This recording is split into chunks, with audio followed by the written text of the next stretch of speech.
And so here we are. It is a beautiful Sunday. It is a fantastic show that we're about to have here. I'm excited. We got a lot of things going on.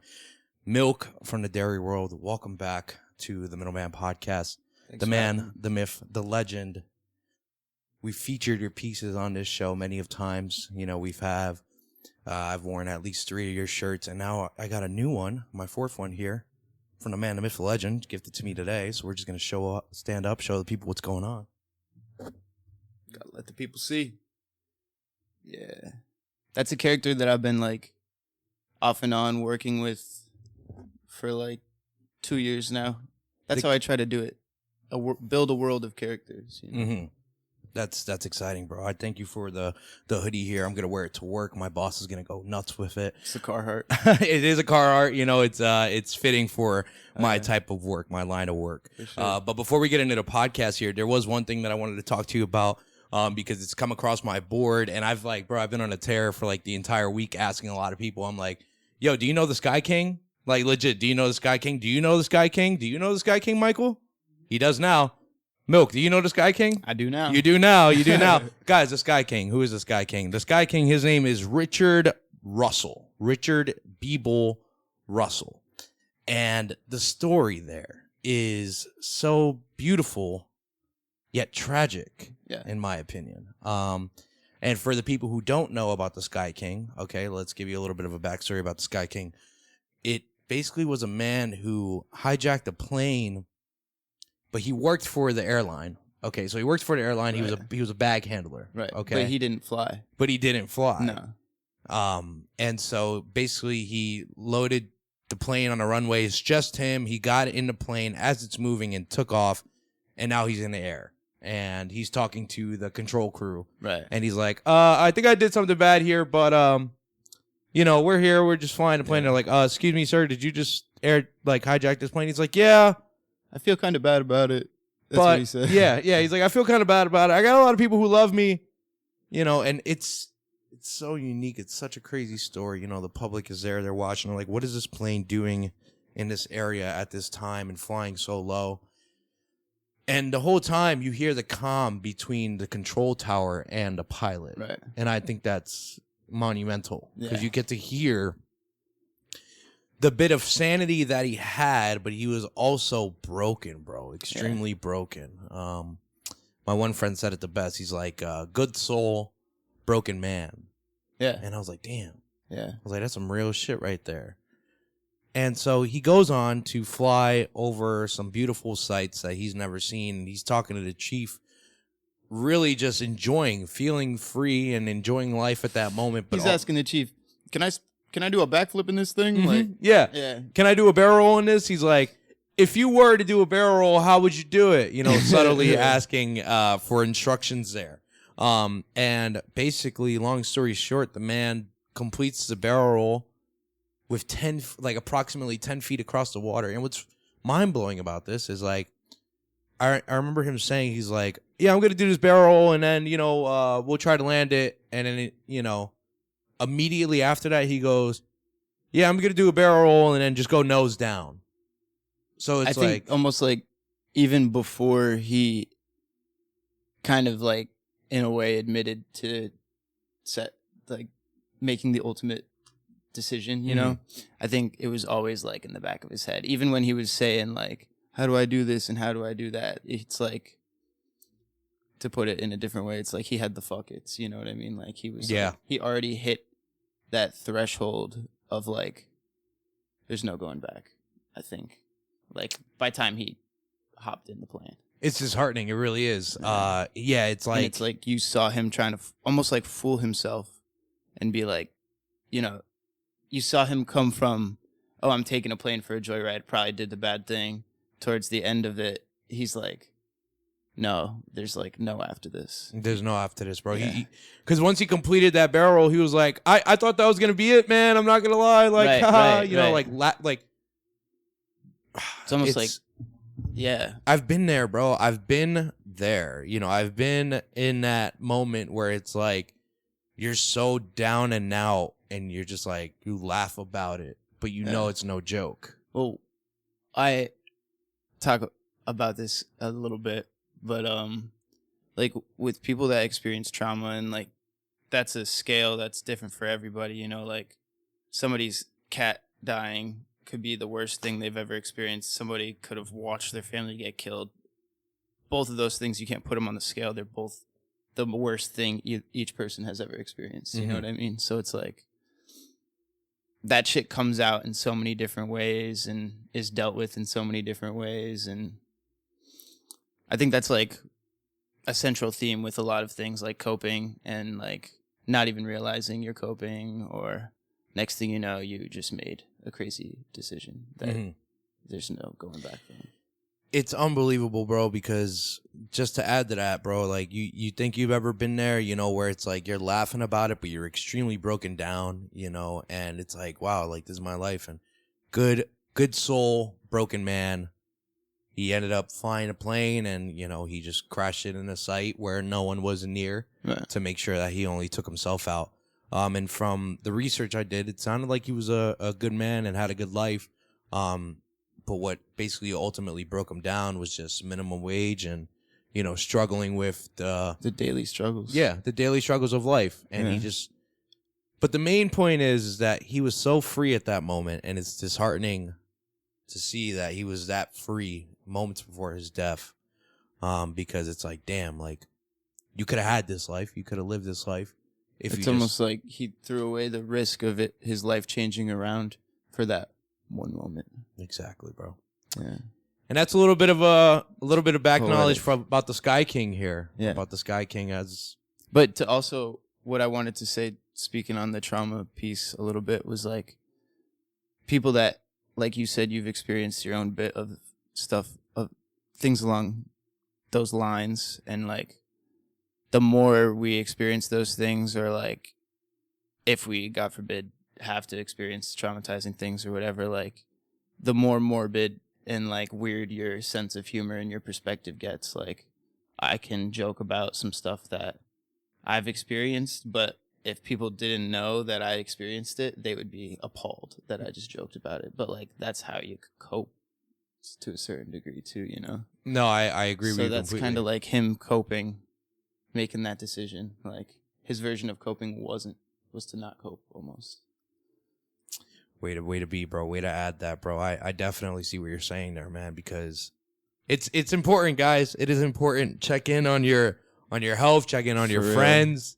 You know, send that message to let them know that you're thinking about them. Just remind them. Yeah. You know? Like you're a legend. Like, you know, there's a lot of people in this world who need that every now and then, to just let them know, yo, I'm still here for you. I'm still rocking with you. If you need anything, let me know. 100%. And you know, hopefully that person who is going through something will take you up on that advice and that offer and actually talk to you, man, because, you know, there's so many people who will offer that, but even still, it's the person in trouble will neglect that. Oh, it's easy to when you're in that spot. Yeah. Know? It's easy to push away and not receive the... Mental health's important, bro. Mental health's important. If you don't have that, what else you got, you know? Like, for sure. I find ways to cope day in and day out, you know, and it's not something like, I feel like I've gotten tricked by this, like different journeys in mental health, and like I've had previous battles with addiction and whatnot, and like I don't know how to put it.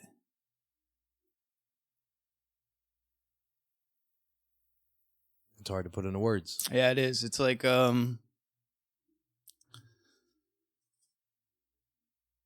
I don't even know. I just lost my words. Kind of made me a little... I'm reflecting right now. Hey, let's take the vulnerability out here. Let's get into it, bro. I don't want you to cry in the beginning of the show here or anything like that. Life be lifing at the end of the day. That's what it is, you know? And you roll with the punches.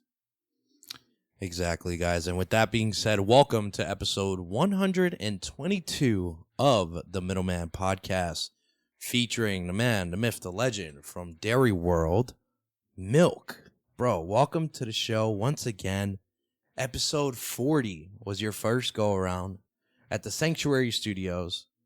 And, you know, we've maintained a relationship, a friendship throughout those years. And I've called upon you for certain things, man, and you deliver, bro. So it's great to have you here. It's great to be able to showcase your talent, your skills with the cameras, because the first go around, we didn't have any cameras. So people were just going off of what we were saying. You know, we were talking about your website. We had the photos of, you know, what you were actively wearing that day. You had that skull hoodie, which was a super dope hoodie. And we still rock it's a Dairyworld sticker there, the $sign. And believe it or not, there's a trash can out here that we stuck it on the first time that we ever met. And it's still there. Like, it's still there, bro. Heavy duty stickers. It's iconic, bro. And I'm excited to have you here. As you guys see, we have a whole getup here. We have a whole shebang going on today. Milk, tell them what we got going on today, bro. Well, it's a little makeshift setup, but we're making it work because that's kind of how I do it. Makeshift style. But we got a nice, I don't know what color to describe this as, hoodie. Yellow. Peachish. Yeah. Peach. Heavy. I don't even want to say the GPI of it because I don't know off the top of my head. But it's a nice quality hoodie. Yes. We'll be airbrushing on it. Got like almost every color, or could mix almost every color right now. So. And we have pieces of work that are completed, displayed right behind you, bro. I don't want to steal some time from you away from this. So whenever you feel like you want to get started on this, by any means, feel free to get started. You know, I'm excited to ask you questions as we go through it. But we do have some pieces in the back here as well. And I have some pieces that you have personally made, such as the Middleman Podcast t-shirt, which is on the rack over there. Michael, if you wouldn't mind, would you mind bringing that in here for me? I want to talk about, you know, the creative process as you're going through things and the vision, you know, because we elaborated on the first go around, like what your thought process is and how you work, and a lot of it is free flow. A lot of it's free flow. It's based off your emotions. Thank you, Michael. We appreciate it. But this one right here, I did ask, you know, I gave you a design and I was like, yo, rock with it, rock with the front. So talk me through this design, bro. How is this shirt? How much fun was it for you to make? You can hold it. There you are. This was a challenge, the back, but I like it. I'm not the most satisfied with it, knowing what it could be and what it should be. But I'm also, I would say, a solid 10% of the clothes that I do put out, I'm actually stoked on. I'm my own biggest critic.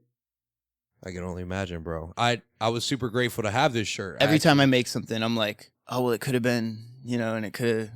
But I love the back. I love the intricacy. I love working with, like, colors over colors and, like, I don't know how to, like, describe it in airbrush terminology, but, like, letting less paint through and more paint through to add dimension and stuff like that, which is what I like to experiment with. You mind me asking what was the most challenging part of making this piece right here? Probably trying to recreate the vision the sketch you sent me, because this is like a recreation of your logo, and then I have a tough time trying to, like, interpret it my way, but still give the person that commissioned it what they want. I got you know what I'm saying? I have a tough balance with that. Well, I am a huge fan, bro. I wanted this shirt for Atmosphere. We didn't get it for Atmosphere, but we did wear it to the SMA vlog, and I've worn it on the show, the Psycho show, and I've gotten compliments. People wanted it. People asked me where they could get it. You know, they wanted, and I'm like, listen, guys, dude, this would be crazy to recreate time and time again, bro. How long did this take you, if you don't mind me asking? Under 2 hours. Under 2 hours. Wow, man. All right, I'm excited. So that's one of the first pieces here. I'm just gonna pass that off to the side, if you don't mind, Michael. Would you mind gathering that for us, please? Thank you, Michael, very much. The man, the myth, the legend. I like doing a lot with just, like, I don't know. It depends how I'm feeling, but I'm very into, like, a lot to look at intricacies, like, you could look at these pants like 8 times and find those are sick, bro. 8 new things on them. You know what I mean? I like it. Where did you start with those pants? I always wanted to ask. I always like asking you that question. What was the first thing that you made on that pants? I think I started with these faces. Okay. And I was just gonna make a series of, like, different emotions, and then I ended up adding, like, clouds, and I'm big on, like, words and, like, wordplay and stuff like that. And then the back is like a whole. Let me stand up. Yeah, go ahead. Let's show the crowd. Show the people. The back's like Says fuck it. I see that. like just the little patterns down, and that says "fuck the police" right there. Hey, coming straight from the underground. Very cool, bro. Just expressive, however I'm feeling at the time. Really, a lot of it is just like I try to think about like what I haven't seen or like something that's like outlandish, like something somebody said to me that I'm like working on a little project with the last few months, like aside from dairy. And she said to me, she's like, we were like at a loss for direction where to start on a project. And we were like, well, where should we start with this color or like this or that? Or, And she's like, let's just fuck it up. Let's just make it look ugly. Mm-hmm. And like ever since she said that to me, I'm like, word, let's just like fuck this up and make it look ugly. Because like that beginning, that initial like first line is like the hardest part. Crucial. Yeah. Once I start going, it's getting into the flow state is the hard part. Once you're in the flow state, but you never start in the flow state. Mm-hmm. You have to start to get into the flow state. And the flow state, For you me. know, For me. for you at least. When you're in that flow state, bro, how nice is it? How great do you feel as you're just moving through? It just starts coming to you naturally. I remember you saying that emotion is a big part of, you know, your creative design here. And how are you feeling today? How are you feeling? What is it, bro? Probably like 2 years later since you and I have done that first podcast. You know, a lot has happened. Dairy, you know, the Instagram you mentioned, you're not so big on the social media. You know, it's been quiet. But what have you been doing? How's your mental been? How's your emotions been? And how has the creative avenue been for you ever since the first go around? Life, been lifing. Mm-hmm. I had a lot of crazy stuff happen with my family, sudden death and stuff like that. So I kind of like was then looking after relatives, and I didn't have much time, and life showed up, and I like kind of lost my my spark, my momentum a little bit. You know what I mean? And now I'm trying to like, I never like stopped. It's like therapeutic to me. So now I'm trying to like get back to it, but do it differently than initially. Like through the things that I've experienced in the last like 2 years have been a lot. And I would like to like add that to like what I'm making and what I'm putting out, you know? What are you changing? Are you changing the way you roll things out, people you work with, you know, avenue of the brand and a business as a whole? I'm definitely in the process of like figuring that out. Okay. I would like to keep dairy the way it is and keep it like a passion project, and then to start a new, completely separate like sister brother brand, which ideally I'm working towards not as much clothing, just like, yes, clothing, of course, but like lifestyle brand. A lifestyle brand. You have said that before as well. Yes. Yeah, I like the idea of that. And it just feels less limiting. Like, because I like clothes and I like making clothes and stuff, but I just like learning and making new stuff, not necessarily just clothes. Like Have furniture, you been able- toys. Yeah. Yeah, the whole shebang. I want to do it all. Have you gone into any of those avenues? I've made, like, not made, but have the prototype sketched up type Nice. thing for a few toys and like ideas for like a children's like book toy line No shit. that I've always been like somewhat interested in. I've always liked writing. Like, I don't know how to like just writing like books, but I don't know how to describe them. Like the one that I've been writing for the last like 4 or 5 years is called like a self-help book written by somebody that doesn't know how to help themselves. Okay. Yeah. So like stuff like that. Please elaborate more. I want to hear more about this book here. It's more or less just me talking about what I think I know, and then as I'm writing it and finding out I don't know that, coming back to it and saying that and saying how I made that realization. And I'm very big into like Taoism and Trappism, and like we spoke like Alan Watts and like different ways of thinking, and not necessarily always hyper fixated on like the hustle mentality, the Western society, the Western culture, like way of like the grind, you know. That's kind of what separates me a little bit from other people with like my brand and stuff too, because I'm not just all about social media and stuff like that. Like, to me, I like overthink the social media end of it, and I'm like, this is all fake, I hate it, and then I don't want to do it, and I don't want to participate in it. If I could do what I do with and exclude that, that would be a dream. How are you getting over that hurdle? Right now, I'm not. Okay. I'm figuring it out. Yeah. Right now, I'm just continuing to make, and I'm trying to figure out how to do that. Like, would you ever hire someone to work your social media?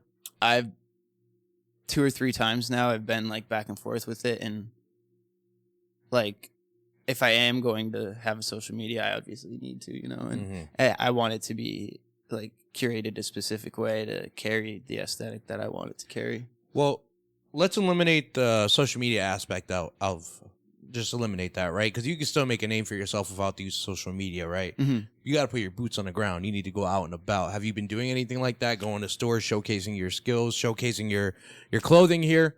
I know we've had you at a pop-up event. Well, excuse me. We had you at Atmosphere Music Festival 2024. Called my boy, and he was there, you know, showing off his clothes. And, you did well. You told me you did well, and that's amazing, bro. I'm happy you did. I always do the best, like, face-to-face like that. Mm-hmm. But definitely. I'm always staying open to, like, any type of music or arts fest or, like, Allentown Arts Festival, Cannabis Festival. Have you done any of those festivals? Yeah, I've done them. Really? All of them, yeah. Okay, got a whole table and everything set up. Yeah.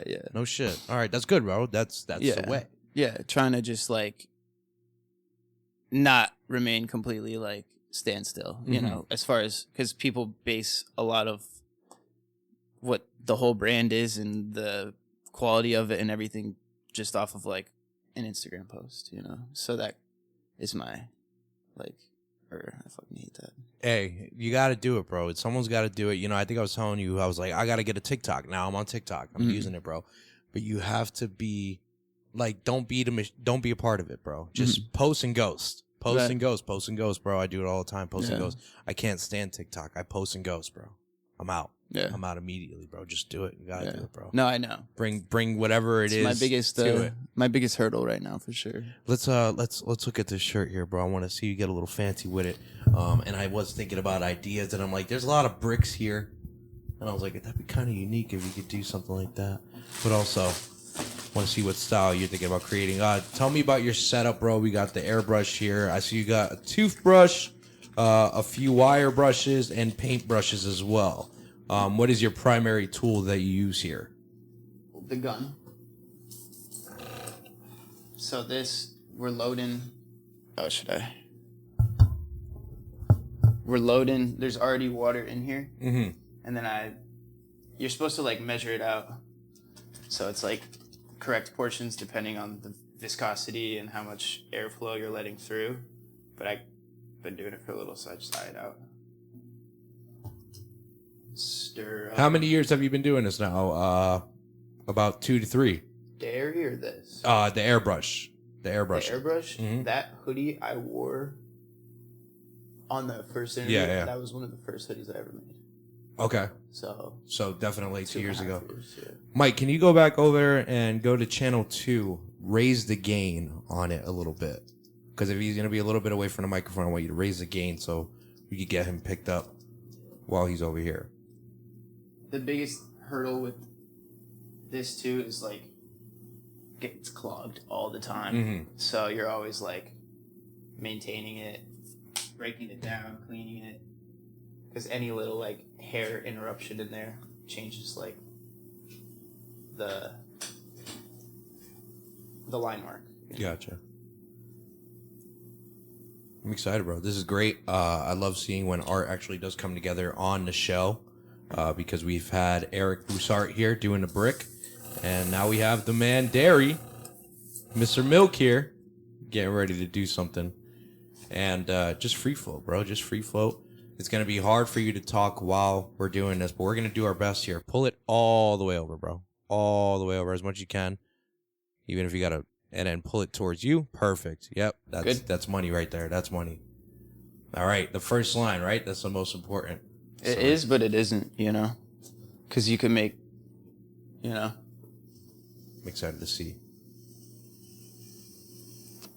Big hit, big thought. Trying to think, like, shape.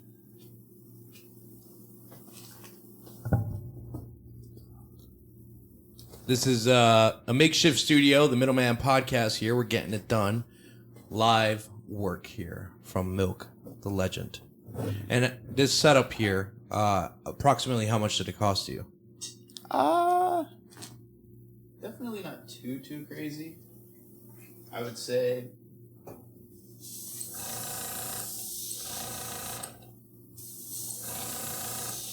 I'm going to have to peep over. Now, actually, I like where I'm at because I can't see it. And since I can't see it, it's good. Michael, what are you thinking over there? It's kind of like one of those things where an artist paints someone. You know what I mean? They don't know yet. You know, it's like a surprise. Oh, yeah, no, I like that. We're going to work that way, bro. We're going to keep working that way. And then we have some pieces over there that I definitely want to talk on as you're painting here. I know it's a bit difficult for us to have this conversation as you do that, but we're going to make it happen, and we're going to make it happen the best way. So Halloween Town University. Michael, would you mind passing me that first shirt there, the front one, please? And we'll talk about that as you're creating this one.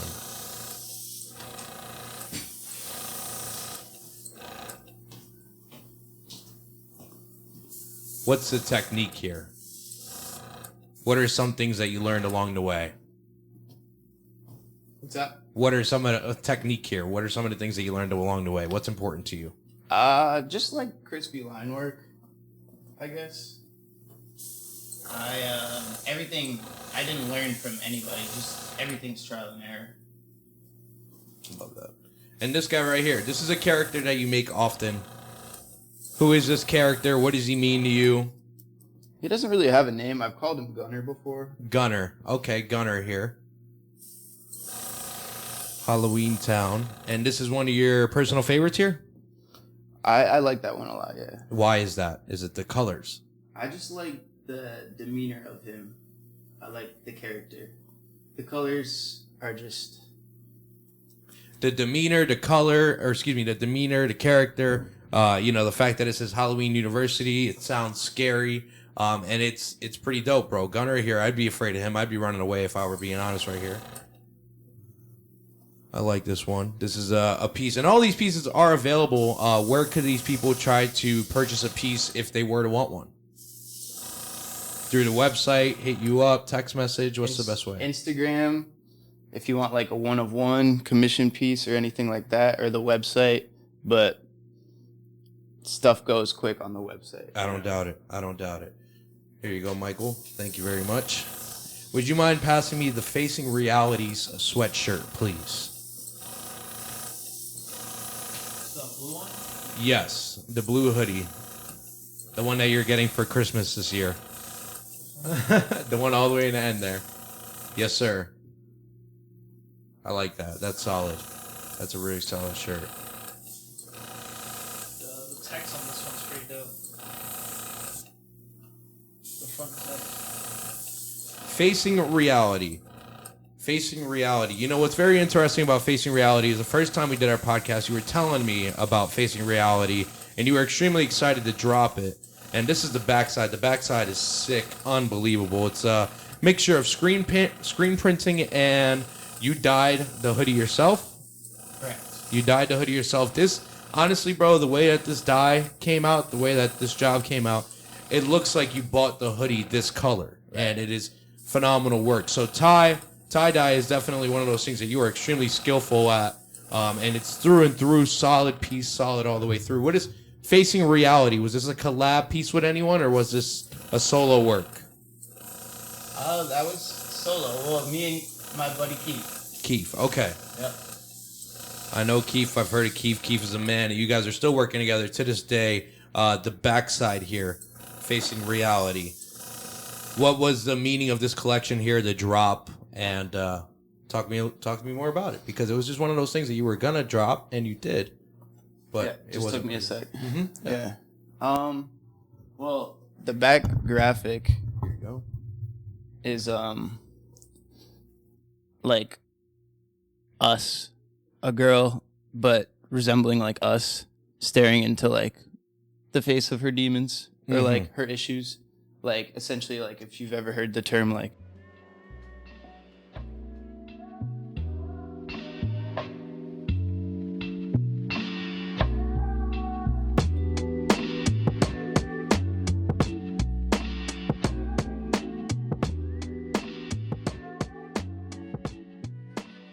Of a technical difficulty there. We had a little bit of a stop in the audio, but we're back in town. My man Milk here has been working hard creating a piece. I haven't even looked at it, but I did grab another piece that you handed to me as a gift and as a bonus piece, and it is a yellow shirt. I wore this shirt on the same episode with Jared Matisco. Tell me about this one, bro. This one is extremely unique. This guy is wicked, extremely wicked. he is inspired by, I'm heavy into Pokemon and Yu-Gi-Oh. Okay. I played Yu-Gi-Oh competitively for a bit, and I collect Pokemon obsessively. And he is like inspired by I'm trying to think of the character. One of the wizards from Yu-Gi-Oh. Okay. And it was like my own rendition of it. And then I ended up like getting the arms wrong and the shoulders wrong, and I was like, I'm just gonna run with what it's looking like, and it ended up looking crazy. It is pretty wicked, man. And now that you mentioned that, that's pretty cool. I like how that panned out. I know you are a fan of Pokemon, big Pokemon fan. Big. Tell me about your collection here, bro. Let's get to know a little bit about you, the personal aspect of you, man. Talk to me about Pokemon. Why are you such a fan of it? And anything nostalgia wise, like, is what I crave, you know? Like, I grew up a Pokemon kid. I'm a collector also, like, just in general. I love like collecting things. Mm-hmm. I like things, and it's like the combination of like appreciating the cool card art and like the rarity of things. And I've been collecting since I was a little kid, and now I'm just like full blown into it. Love that, bro. Good work, man. Yeah, it's fun. It's something to keep you young as well. You Really? know what I Yeah, mean? exactly. Yeah. You know, with that Yu-Gi-Oh, Blade. I did. Blade. I did, but that wasn't one of the ones that I stuck with. But yeah, all that type of stuff, like even down to like the shows, you know, like I just got my puppy. I named him Goddard. Goddard is Jimmy Neutron's dog. Ah, correct. So just stuff like that, you know, like I'm all about it. Like expressing yourself in any type of way, you know, and that's like, I feel like we're all just like looking to get back to like our childhood roots. Like, you know what I mean? Like, yeah. Everybody's chasing nostalgia. Dude, the other day I got asked a question, and it was like, it's basically in reference in time, and I found out that it was the year 2024, and I remembered I graduated in 2016, and I was like, holy shit. I'm like, that's insane, in 2 bro. years, man. To think about it, 10 yeah. years. 10 years we'll be out of high school, man. That childhood that we had, you know, we're becoming adults now. You know, we're always trying to find ways to stay young, remain young, you know, whether it be thinking or doing activities. You know, I'm a big Lego guy. I build Legos. Oh, They make yeah? me feel- I just started getting into Lego a little Dude, bit. it's the way to go. I got the piranha plant I'm building right now. Okay, from Super Mario, correct? Yeah. Yeah, good plan. I like that, man. Yeah, So you use the airbrush. You have a toothbrush there as well. You know, what do you use the toothbrush for, and the wire brushes? And So I get her a little wet, and sometimes like dry paint builds up on the tip here, and so I just clear it up, keep the lines crispy. How do you know you're in a flow state? When nothing else around me. Ooh, that's a great question. The best state of mind to be in, like I crave it. That's like the epitome of awesomeness. Like, you know, it's when you just like keep going, your brain shuts off and you're just like on autopilot and you're just like nothing's stopping you, and it's like flooding inspiration, and maybe not flooding inspiration, but it's just like nonstop. You're not second guessing yourself. You're it's a tough way to describe. It's just the flow state. When you it's a feeling. When you're not feeling that flow state, do you feel like you see the next line before it's even made? No. Okay. No. When I just like go, and then like as I do it, I'm like, oh, this is what this is, and like now I'll make it look like this. But I'm also big on like, I never thought I was like a great artist. I always thought I was good at like recreating art. Okay. If that makes sense. So I don't know where I'm going with that, but like I don't have as much confidence, I guess, in my own like ideas or like my own hand when it comes to drawing or illustration or anything. So my philosophy behind it is like, if I think that my hand is supposed to make this line and it doesn't, like other people would perceive that as, oh, like I made a mistake, but I think my hand is right more than my mind is. So if that happens, I go, oh no, my hand knew better. Now it has to be something different. That's a pretty good take, man. That's really dope. Way to put that together. I like that. So that's like the way I approach it. Mind, what is it? Well, mind over matter, essentially, right? Kind of, yeah. It's like your hand has a mind of its own. Right, you know? right. Yeah. I trust that, like, because the most beautiful things come from the ugliest things, or like what you would least expect. You know what I mean? Like when I go hard and I'm like, I'll map it out specifically, that's when I'm like, it leads me to disappointment. And I don't know. That's just, for me personally, that's how I made some of my best and most expressive stuff. Because when you're in that flow state and you don't even know what your next line's going to be, it's all just driven off your emotion and how you're feeling right then and there. Solid, bro. Yeah. And how long does this have to dry before you can, like, you know? It's probably about dry. This might be a little wet still, but I have a heat gun that I'll just like heat it up so I could like keep it moving. Legendary, bro. Legendary. So the airbrush is the way you've been working lately. You don't do as much tie-dye anymore, but it still has a special place in your heart. Correct? Keith is more heavy on the tie-dye. He's like the wizard with the over-dyeing, especially like the fact that he gets his shit so even and stuff. Like, that's beyond me. But right now, yes, but I'm looking to expand, you know.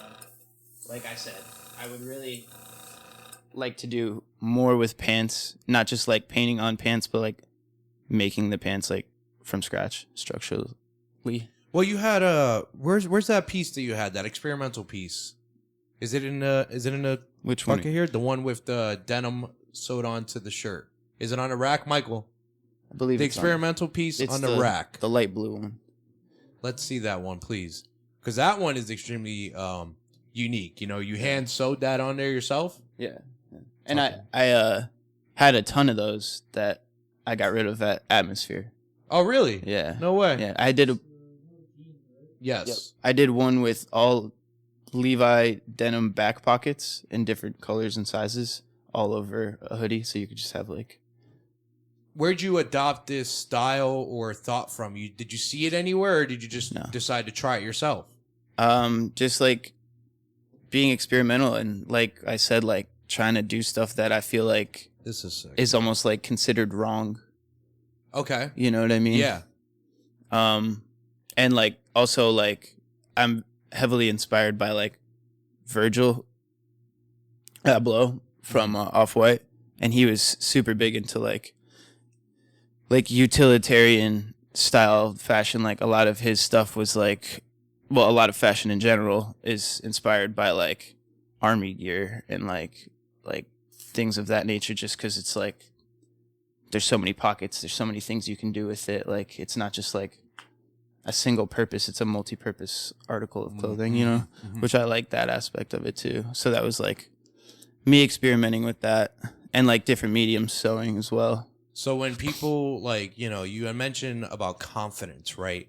Sometimes you don't have the most confidence, but But I feel like when you are out there and you're, showcasing your clothing, the response from the public is usually positive and very, very unique. Does that not push you forward? Does that not help you reassure yourself and the confidence and have that within yourself, or you're just such a critic to yourself that it's kind of hard?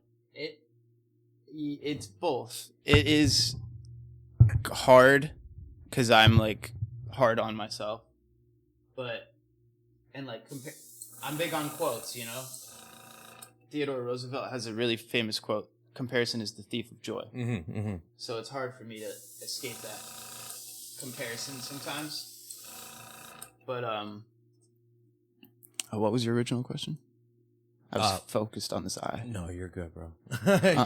It was just about like the confidence. Why doesn't that ring when people give you those compliments, right? It's more like comes and goes. Sometimes I'll be way overly confident and I'll pump out, and then other times that's more like not just the artistic end of things. That's just a me thing. Okay. You know what I'm saying? Like having confidence in my ability. I feel like a lot of the times whenever I'm like doing something well in any aspect of my life, I feel like I faked it till I made it, and like I didn't deserve to get the recognition that I did.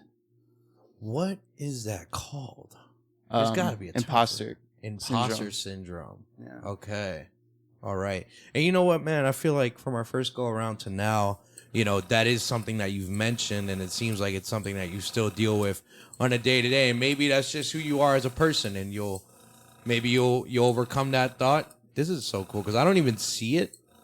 I don't even see it coming out of this brush right now, but I know it's getting on there. Very lightly. Yeah. It's minuscule. But what did you say? I'm sorry. I lost my train of thought too by being locked in here with you. By the way, we're not doing a tea time today. This is the tea time, so we're just gonna crack open our Arizonas whenever we feel like. So I'm gonna get into mine right now. But I just figured, because we have so much. Shake? That's what I do. Yeah. Okay. It says shake well right there. Oh, okay. Yeah. A lot of people don't know that. I tell them all the time. Let's do it. But shake well. But since we got so much going on today, I figured we might as well just skip the tea time and just keep the conversation going. I feel like this podcast is more of just a visual, bro. I really need the people to see what you got going on. Cheers. Cheers. Because I wanted to be able to showcase your skill set and how you get it done, bro. Because it's so unique, and I think you're a master at your craft. You're extremely talented. You said you were working on another project with someone else, another clothing brand. Would you mind expanding more on that? Can we hear more about that? Or it's super in the works right now, so I won't go too in depth with it. But I'm working on another. We'll see what it ends up being. Okay, another project, another endeavor here, man. But clothing and fashion is your passion and your love, and so you just keep at it, man. You keep at it.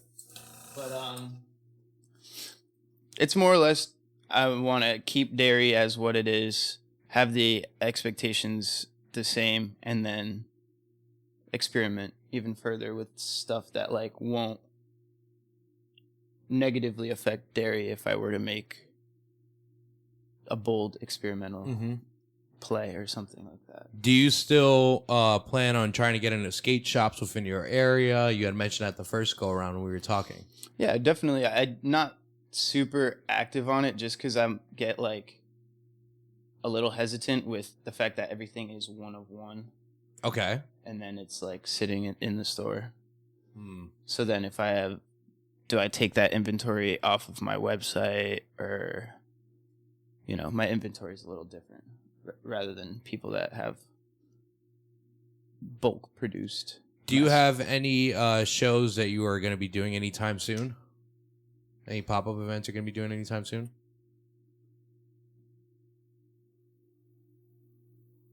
Not that I could think of off the top of my head. Yeah, no doubt. 2025, what are you looking forward to building with dairy? What's going to be different? What are you trying to push, bro? Myself. Yourself. Yeah. Lean less on... Use other people as a crutch less if it needs to be done. I got to get it done. You know what I mean? Mm-hmm. And it's more or less just me using things as like rationalizing or justifying not doing things or whatever. Like, so lean on people less. Definitely just crack down and try to like never forget, but remind myself why I started and why I'm here. You know, like. Well, what is that? Why did you start? Why are you here? What is it all about?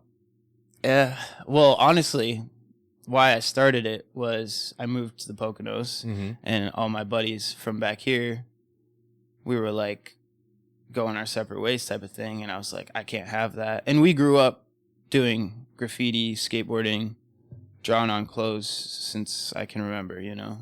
And so I was like, oh, let's start this brand and work on this, and we'll all stay together, like stay whatever. Yes.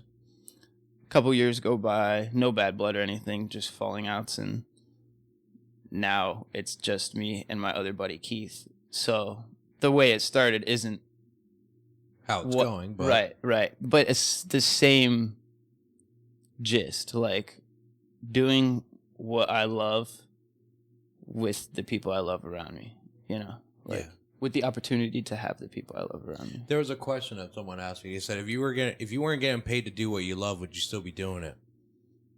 This? Yep. Oh, fuck. Exactly. Yeah. Okay. Right? Yeah. That's the way it is. Yeah. That's the burning passion. That's the dying, burning fire within us that just keeps us going, whether it be podcasting or doing clothing. Right. Because you are an illustrator, bro. You are extremely talented at what you do, and I don't even know what we got going on. Michael, what do you think is going on here? What's your take on what we got Dairy working on here?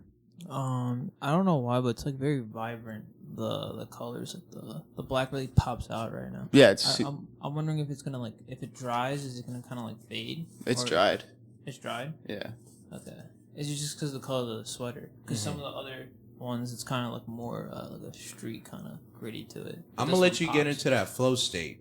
All right. I'm gonna continue to speak with Michael here. All right, because it is difficult for you to do that and speak at the same time. So we're going to just continue showcasing your clothing here as you work on this piece right now. Michael, there's a few pieces there that we still haven't talked about, such as that navy one that you grabbed, the polo one on there. So why don't we pass those over? We'll digest, we'll check them out, and we'll let you just continue to work in the flow state that you get into, because want to make sure we have enough time to showcase the final product before we get done here. Even if it's after the cameras are off, you know, I want you to be able to just tear it up on the camera. Oh, yeah. You want all of the ones we didn't see? Yes, but we'll hand them over. Yeah, I like that T-shirt. Yeah, bring that over. That's an original. That's an OG. That is original. That is an OG. That's the first line. Mm-hmm. And you had a background in graphic design. I remember us talking about that, and I know. This is a 2X, and I'm usually an XL, but I might have to make an exception here. This is an original, bro. An original piece, one of the first ones that you ever done. Screen printing. You're heavy into screen print when you first started, correct? That was primarily what it was just screen printing. Michael, what do you think it is, bro? What are your thoughts on the lettering? Like for me, it reminds me of like a Thrasher type of deal. Yeah. I like the logo on the back. The logo on the back. Yeah, it's pretty crazy. I don't know. It's different. It was inspired by, if you ever seen Off-White's logo where they do like the plus sign with OFF. Yeah. That's kind of, because it says air. That makes sense. But it was a part of a different line that I did. That white shirt I gave you, the social experiment. Yep. It was called a social experiment because on the back of that, that's actually backwards. Oh. And no one notices it. Wow. Yeah. Well, now I know. A social experiment. I do like that shirt. That shirt gets a lot of comments. That whole line, yeah. That line sold out super quick. And would you ever do it again? That was one of my biggest mass-produced ones. Do it again, bro. Do it again. I've always been one to say that I'm not going to recycle. Like, if I do recycle a look, it'll be different colorways or something different about it. Mm-hmm. So then if you have this in that color, you know that came out then, it doesn't come out any other time, you know? Yeah, no, it's definitely the limited drop idea that you have going on is definitely the way to go, especially with your clothing, bro. It's so It's so unique. I'm a huge fan, bro. I like this. I like this a lot. It is available, guys. It is available. If I don't snatch it up today, hit up Dairy. It's a double XL. It is available. Now this one right here. This one is fly. This one's dapper. I might even have to try it on here. So this is a polo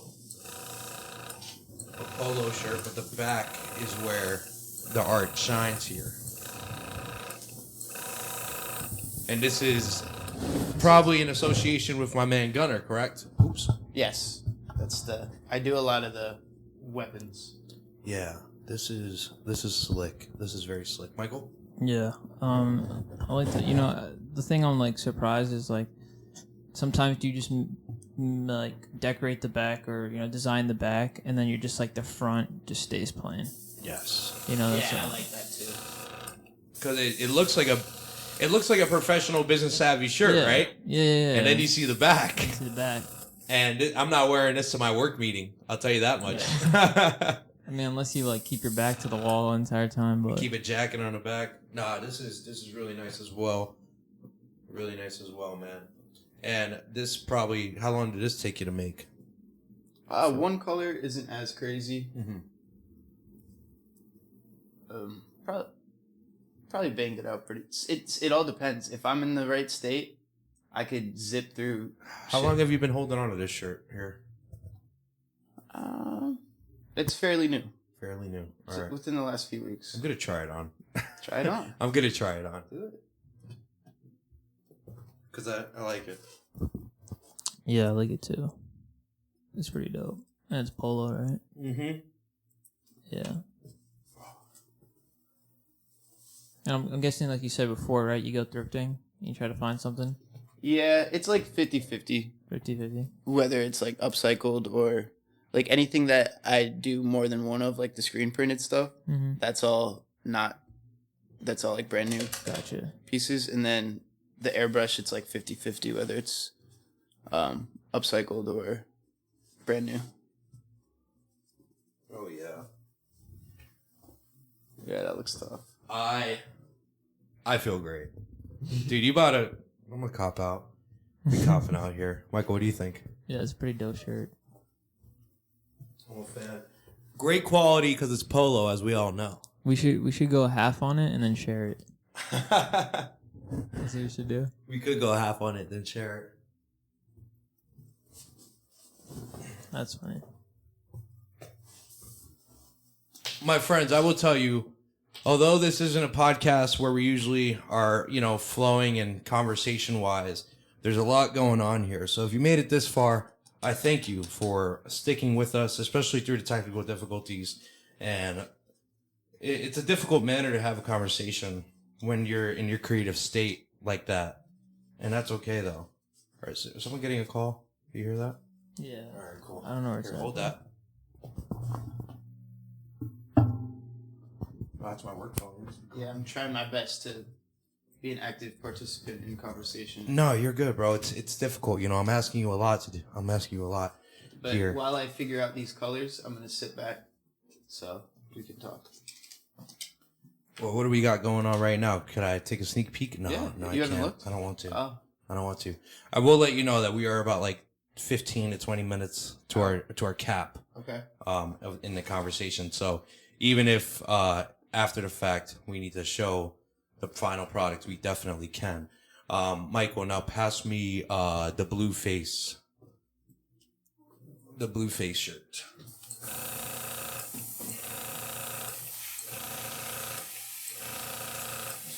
Yes, sir. Yes, sir.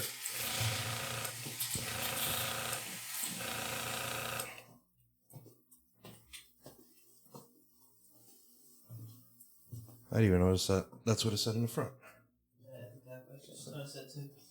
Gap Athletics, probably thrifted, correct? Correct. Oh, damn. It is my job calling me. Damn, they must really need me. I'm not answering.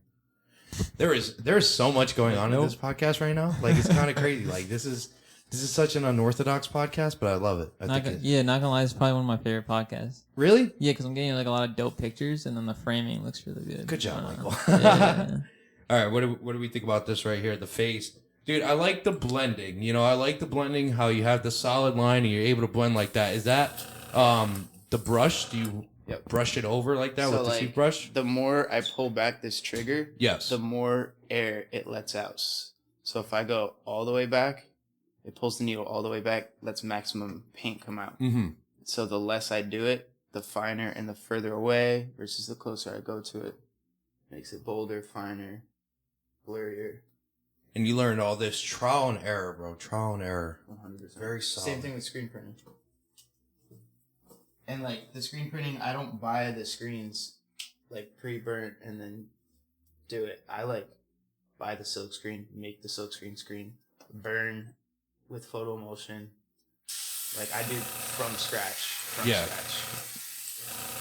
And it's that background in graphic design that's helped you along the way with creating that, correct? Definitely. Just with like... Do you have a name for this piece here? No? You used to name them back in the day, right? I did. Well, I name them usually when I post them. Yes. That one's not posted yet. Gotcha. Man, they are calling me again. I'm not answering the phone. I'm tempted to be like, yo, what's going on, dude?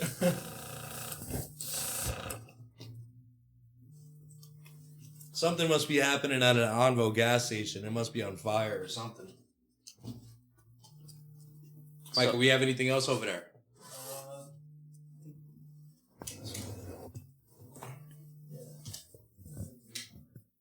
So much going on. So much going on. That's a cool one, too. Is this for the girls or something? It's just a smaller one. Let's see. Is this from... Yeah, the bomb. The bomb. The bomb. And then on the back, above the neck, it says it's a Dairyworld. It's a Dairyworld. And I know this brand of the shirt design, or excuse me, the garment. Yeah, it's a really They're great. nice. Yeah. Yeah, I like this. I like this brand right here. It's a Dairyworld. This is an early piece, correct? Extremely early. Definitely. Like an OG one as well. Yeah. And this is in a small for my people who are small out there. This is full. I like this, man. If only it were in an extra large, I'd rock out. I'd definitely rock out with it. Here's oh, am I messing your camera? Dude, we've been setting up this entire time, bro. This is like that looks. We never released these. This was before. Never released them. Why didn't they get released? Because we didn't like the way the print came out on it. Okay. But yeah. Those came out. You ever gonna get rid of it one day? Like today? To the right guy? To the right guy? To your man? I think I could do that. The man in the middle? You could do that. The guy who runs the Middleman Podcast? It's a nice I like it. Yeah, no, it's... And you know what I really love the most is how 101 everything is, bro. Because it's like so many people, like, bro, I've walked out wearing your streetwear, and the best part is people know it's streetwear too. Like they know that someone made it, like not a mass production company. It's easy. Like even the Daria Social Experiment shirt, I had a tattoo artist was like, yo, is that your clothing brand? I'm like, no, it's not, but I do know who makes all the clothing and stuff like that. He said it's a really good shirt, man. I do like it. Yeah. Man. It's vibrant, bro. People see it, and that's just a testament to your uniqueness and your unique style of how you do things, bro. Definitely. I like that it looks like it's like made. You know what I mean? Like not like bulk manufactured. It looks a little thrown together. Like some of them might look a little different than the others or whatever. Like, I don't know if you know of Ass Pizza. Yes. He's like one of my biggest You're the reason I followed him. Yeah. He's like the way he does his things and like is transparent with his like middlemaning and just in general, like the way he doesn't care and portrays his art. Are you still working on this right here? Or do you think you want to... I think I'm done with the black outline. I'm just going to add color. All right, so we're going to add color. But I think we're going to get ready to wrap up this episode. It's been a chaotic episode. And as I said, I really appreciate you guys for being here. But it is a little bit difficult for you to speak while doing your craft. Nonetheless, next time we do this, we'll just have you here as a speaker and just talk about the article of clothing. But being able to showcase your talent, your skill all the way through and through.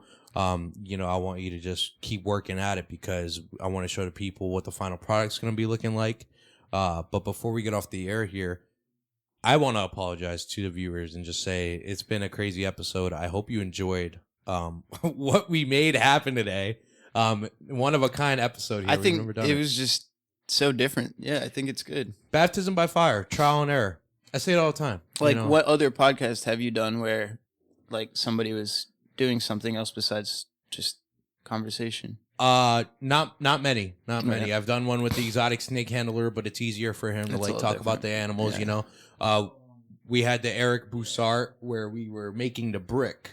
We both had whiteboards and we were making it, and he was like tutoring me and showing me how to make it. Oh, that's cool. But it's same thing though. It's like you could have conversation while doing it. He's drawing, you know, it's hilarious. My final outcome, his final outcome, two different things. It was amazing. Yeah. But yeah, man, it's definitely unique and a one of a kind. This is what the Middleman Podcast is about, ladies and gentlemen. This is what we do, man. We're over here breaking barriers. We're trying new things. And if it works, it works. And I'd say it works, bro. Yeah, I'd say it worked great, man. Definitely. Now, I'm going to peep what we got going on here because I haven't looked at it just yet. So I'm going to just turn over here and see what we got. I just wish I could have answered your questions a little better. That's fire. That's tough. I was kind of going for, like, you know those, like, Japanese samurai mask things? Yes. Kind of like that, but, like, trippy. I like it. The eyes look super dope. Where'd you start? What'd you start with? The mouth. The mouth. And it's my least favorite part of it. Where did the inspiration for that come, like, as you were doing it? Was that something that, like, right before you started the first line, you were like, samurai mask? Well, I did the mouth, and I did the mouth because that white hoodie that I wore in our first had the mouth right there on the pocket like that. Mm-hmm. And then I was thinking, like, well, I could make it a face or that just be like a body part. So I'll just do an eyeball and see where that goes. And then I ended up trying to make it look like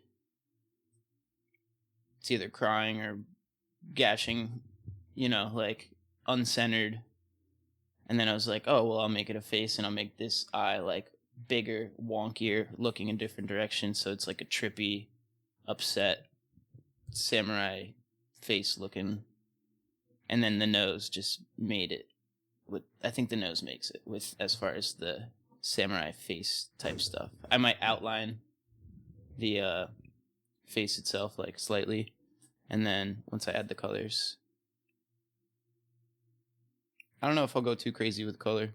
Maybe just do like a little bit of like yellow, red, maybe dark purple, something like that. We'll see you in a flow state, bro. I think you're a phenomenal dude, and I think you and I, you know, I'm glad to know that you're within the area, and yeah, I want to help push your clothing into stores, and I feel as if I have the connections to be able to do that. You know, even ones that I haven't, you know, publicized that I run a podcast, but you know, I think about the Bazaar Skate Shop down here in Scranton, and I've talked to those guys, and they're so willing to like, you know, work with other people, bro. And, you know, your background within skateboarding, your background within streetwear, you know it, you know, you can pitch it. Just got to get you there, bro. So whatever I could do to get you where we need to get you, bro, let's make it happen, bro. Because like, I want to see you rise. I want to see you continue. I know it's a passion of yours. It's something that is therapeutic to you. And I think more people just need to know about it and have it. You need to be wearing it, bro. They need to be wearing it. I agree. Thank you. Yeah, of course, bro. 100%, bro. I'm with you all the way. You know that, bro. You know that. I appreciate you. Is there anything that you want to leave the people here watching and listening at home? One last message before we get off the air here. I'm coming back on social media. Don't get discouraged. I'm still alive and I'm still making stuff. And if you want stuff or a commission piece or anything like that, DM the Instagram. Blow it up if you have to. I'm not the most active on it. And stay in tune with the website. And if you can't get in contact with him, I'm always on social media. Hit me up. Be like, yo, bro, I need to get in contact with Milk. And I'll gladly text them, and we'll make that connection happen, bro. That's what I do. I am the man in the middle, Kevin Martinez. That's right. Here for episode 122, featuring Milk from the Dairyworld, creating pieces. Absolutely insane, bro. You are a masterful mind. You are a great spirit, and I'm glad we were able to run it back, man. Thank you. 82 episodes later. 82 episodes later. Is my math right? Yeah, my math is right. 40s, 80. Yeah, 80. 82. Yeah. No shit. How about that? A couple episodes away. Hell yeah, man. Let's do it. Let's do it, guys. So with that being said, it's probably going to be at Atmosphere Music Festival 2025. Dropping a bomb right there. So make sure you guys are there, checking it out. We appreciate you all for watching and listening to the Middleman Podcast. I am the man in the middle, Kevin Martinez, signing out. Peace.